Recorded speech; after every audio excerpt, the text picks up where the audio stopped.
I felt quite sure enough of Clorin to defy Sir Paul. I would refuse to meet a family solicitor anywhere, and I intended to say so plainly at the first convenient opportunity.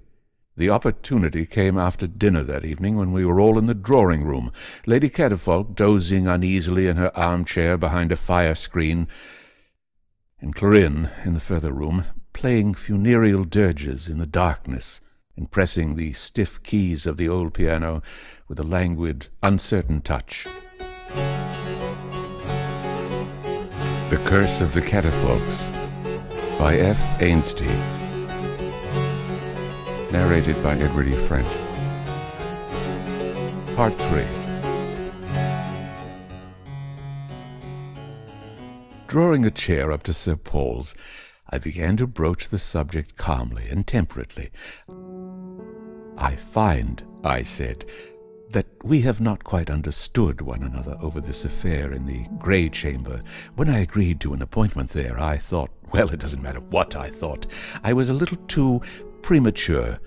What I want to say now is that, while I have no objection to you, as Clorin's father, asking me any questions in reason about myself, I feel a delicacy in discussing my private affairs with a perfect stranger."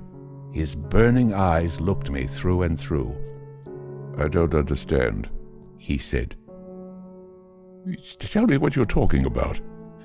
I began all over again, telling him exactly what I felt about solicitors and settlements. "Are you well?" he asked sternly. "What have I ever said about settlements and solicitors?" I saw that I was wrong again, and could only stammer something to the effect that a remark of Clorin's had given me this impression. "What she could have said to convey such an idea passes my comprehension," he said gravely. "But she knows nothing. She's a mere child. I felt from the first, my boy, that your aunt's intention was to benefit you quite as much as my own daughter. Believe me, I shall not attempt to restrict you in any way. I shall be too rejoiced to see you come forth in safety from the Grey Chamber." All the relief I had begun to feel respecting the settlements was poisoned by these last words. Why did he talk of that confounded Grey Chamber as if it were a fiery furnace or a cage of lions? What mystery was there concealed beneath all this? And how, since I was obviously supposed to be thoroughly acquainted with it, could I manage to penetrate the secret of this perplexing appointment? While he had been speaking, the faint, mournful music died away, and, looking up, I saw Clorin, a pale, slight form, standing framed in the archway which connected the two rooms. "Go back to your piano, my child," said the baronet. "Augustus and I have much to talk about which is not for your ears." "But why not?" she said. "Oh, why not? Papa, dearest mother, Augustus, I can bear it no longer. I have often felt of late that we are living this strange life under the shadow of some fearful thing which would chase all cheerfulness from any home. More than this I did not seek to know, dared not ask. But now, when I know that Augustus, whom I love with my whole heart, must shortly face this ghastly presence, you cannot wonder if I seek to learn the real extent of the danger that awaits him. Tell me all. I can bear the worst, for it cannot be more horrible than my own fears." Lady Catafalques had roused herself and was wringing her long mittened hands and moaning feebly. "Paul," she said, "you must not tell her. It will kill her. She is not strong." Her husband seemed undecided, and I myself began to feel exquisitely uncomfortable. Clorin's words pointed to something infinitely more terrible than a mere solicitor. "Poor girl," said Sir Paul at last. "It was for your own good that the whole truth has thus been concealed from you, but now perhaps the time is come when the truest kindness will be to reveal all. What do you say, Augustus?" I agree with you," I replied faintly. "She ought to be told." "Precisely," he said. "Break it to her, then, the nature of the ordeal which lies before you." It was the very thing which I wanted to be broken to me. I would have given the world to know all about it myself. and so I stared at his gloomy old face with eyes that must have betrayed my helpless dismay.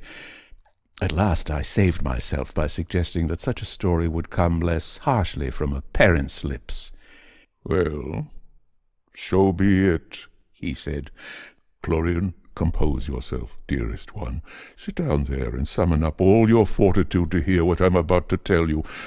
You must know, then, I think you had better let your mother give you a cup of tea before I begin. It will steady your nerves."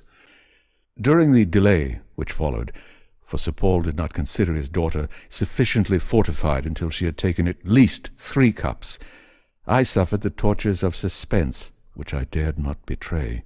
They never thought of offering me any tea, though the merest observer might have noticed how badly I wanted it.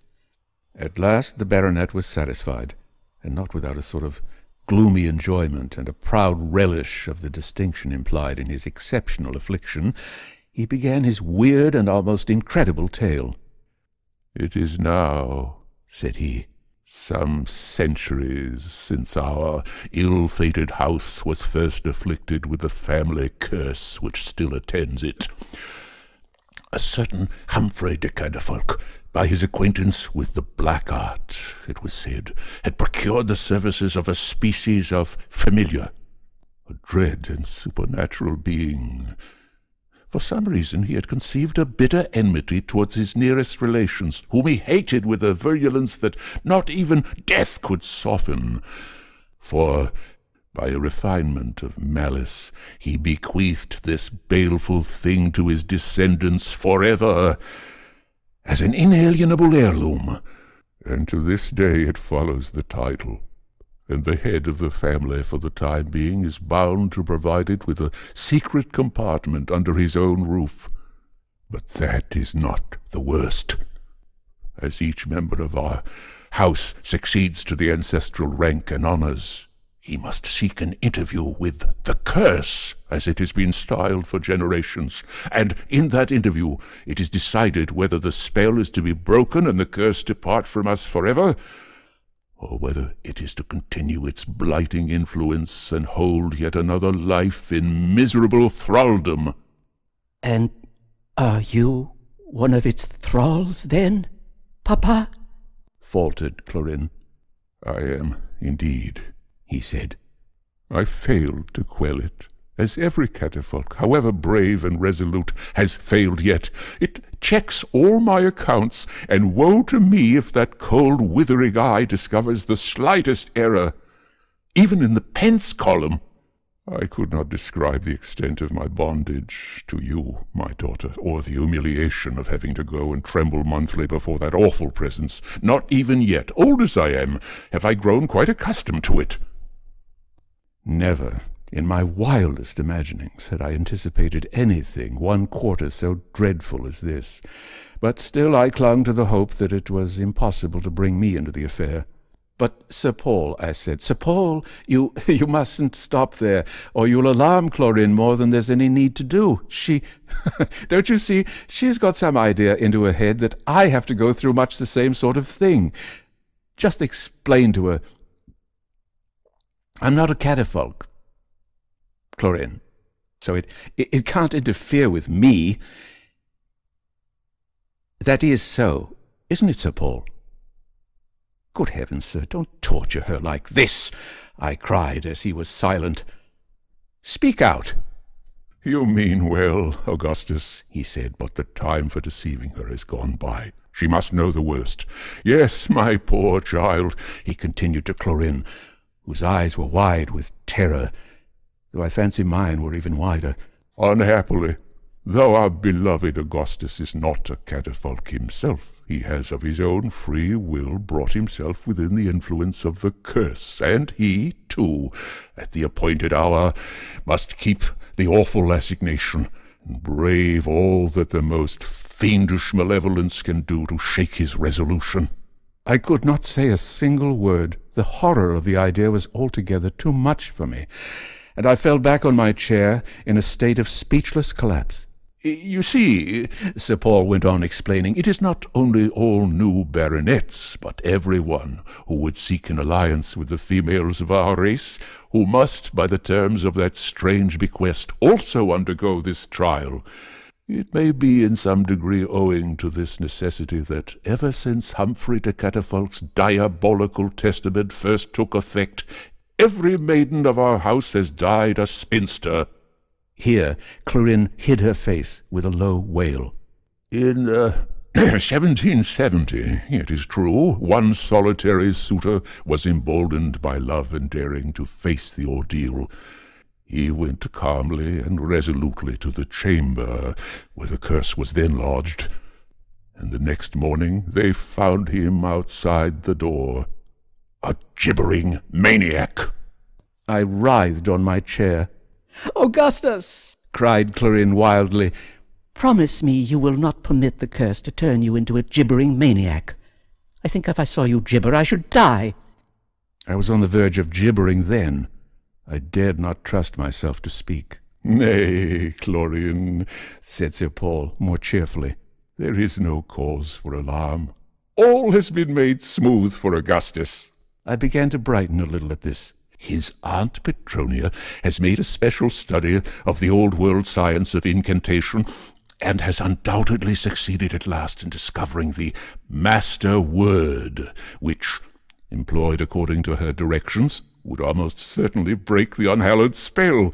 In her compassionate attachment to us, she formed the design of persuading a youth of blameless life and antecedents to present himself as our champion, and the reports she had been given of our dear Augustus's irreproachable character led her to select him as a likely instrument, and her confidence in his generosity and courage was indeed well-founded, for he responded at once to the appeal of his departed aunt, and with her instructions for his safeguard, and the consciousness of his virtue as an additional protection, there is hope, my child, strong hope, that, though the struggle may be a long and bitter one, yet Augustus will emerge a victor. I saw very little ground for expecting to emerge as anything of the kind, or for that matter to emerge at all, except in installments, for the master word which was to abash the demon was probably inside the packet of instructions, and that was certainly somewhere at the bottom of the sea, outside Melbourne, fathoms below the surface. I could bear no more. It is simply astonishing to me, I said, that in the 19th century, hardly 6 miles from Charing Cross, you can calmly allow this hideous curse, or whatever you call it, to have things all its own way like this. What can I do, Augustus? He asked helplessly. Do? Anything, I retorted wildly, for I scarcely knew what I said. Take it out for an airing. It must want an airing by this time. Take it out, and lose it. Or get both the archbishops to step in and lay it for you. Sell the house, and make the purchaser take it at a valuation with the other fixtures. I certainly would not live under the same roof with it. And I want you to understand one thing. I was never told all this. I have been kept in the dark about it. Of course, I knew there was some kind of a curse in the family, but I never dreamed of anything so bad as this. And I never had any intention of being boxed up alone with it either. I shall not go near the grey chamber. Not go near it? They all cried, aghast. Not on any account, I said, for I felt firmer and easier now that I had taken up this position. If the curse has any business with me, let it come down and settle it here before you all in a plain, straightforward manner. Let us go about it in a business-like way. On second thoughts, I added, fearing lest they should find means of carrying out this suggestion, I won't meet it anywhere. And why? Why won't you meet it? They asked breathlessly. Because, I explained desperately, because I'm a materialist. I had not been previously aware that I had any decided opinions on the question, but I could not stay then to consider the point. How can I have any dealings with a preposterous supernatural something which my reason forbids me to believe in? You see my difficulty? It would be inconsistent to begin with, and extremely painful to both sides. No more of this ribaldry, said Sir Paul sternly. It may be terribly remembered against you when the hour comes. Keep a guard over your tongue for all our sakes, and more especially for your own. Recollect that the curse knows all that passes beneath this roof. And do not forget, too, that you are pledged, irrevocably pledged. You must confront the curse. Only a short hour ago I had counted Clorin's fortune, and Clorin as virtually mine. And now I saw my golden dreams roughly shattered forever. And oh, what a wrench it was to tear myself from them! What it cost me to speak the words that barred my paradise to me forever! But if I wished to avoid confronting the curse, and I did wish this very much, I had no other course. I had no right to pledge myself, I said with quivering lips, under all the circumstances. Why not? They demanded again. What circumstances? Well, in the first place, I assured them earnestly, I'm a base impostor. I am indeed. I'm not Augustus McFadden at all. My real name is of no consequence, but it's a prettier one than that. As for McFadden, he, I regret to say, is now no more. Why on earth I could not have told the plain truth here has always been a mystery to me. I suppose I'd been lying so long that it was difficult to break myself of this occasionally inconvenient trick at so short a notice, but I certainly mixed things up to a hopeless extent. Yes, I continued mournfully, McFadden is dead. I will tell you how he died, if you would care to know. During the voyage, here, he fell overboard and was almost instantly appropriated by a gigantic shark when, as I happened to be present, I enjoyed the melancholy privilege of seeing him pass away. For one brief moment I beheld him between the jaws of the creature, so pale but so composed. I refer to McFadden, you understand, not the shark. He threw just one glance up at me, and with a smile, the sad sweetness of which I shall never forget. It was McFadden's smile, I mean, of course, not the shark's. He, courteous and considerate to the last, requested me to break the news and remember him very kindly to you all, and at the same instant he abruptly vanished within the monster, and I saw neither of them again. Of course, in bringing the shark in at all, I was acting directly contrary to my instructions, but I quite forgot them in my anxiety to escape the acquaintance of the curse of the Catafalques. If this is true, sir, said the baronet haughtily when I had finished, you have indeed deceived us basely. That, I replied, is what I was endeavoring to bring out. You see, it puts it quite out of my power to meet your family curse. I should not feel justified in intruding upon it. So, if you will kindly let someone fetch a fly or a cab in half an hour— Stop, cried Clorin. Augustus, as I will call you still, you must not go on like this. If you have stooped to deceit, it was for love of me, and Mr. McFadden is dead. If he had been alive, I should have felt it my duty to allow him an opportunity of winning my affection, but he is lying in his silent tomb, and I have learnt to love you. Stay, then, stay, and brave the curse. We may yet be happy. I saw how foolish I had been not to tell the truth at first, and I hastened to repair this error.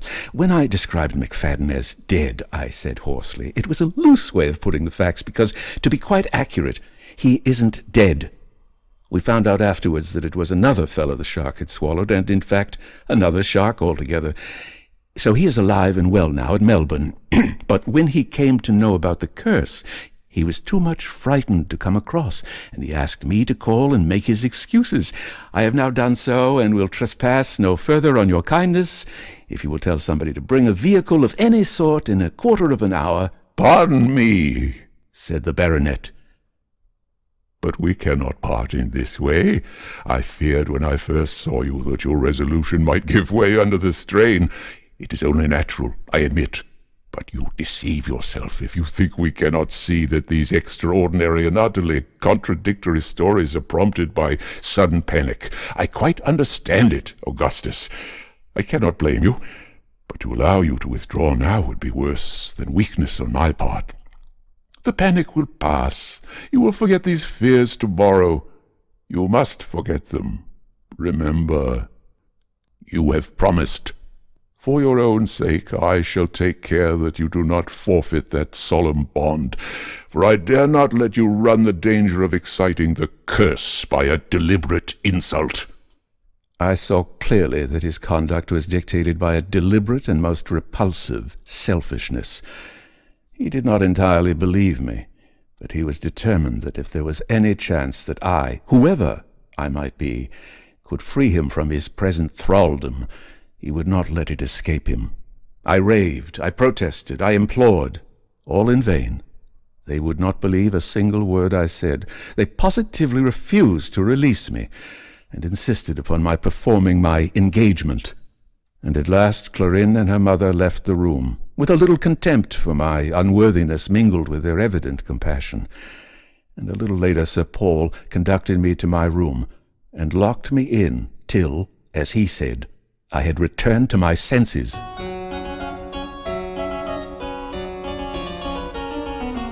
This audiobook of The Curse of the Catafalques, written by F. Ainsley, is copyright 2021 by Edward E. French. All rights reserved. A copyright exists on all recordings issued by Edward E. French. Inquiries should be made to email edwardfrench06@hotmail.com. That's Edward French, one word, 06 @hotmail.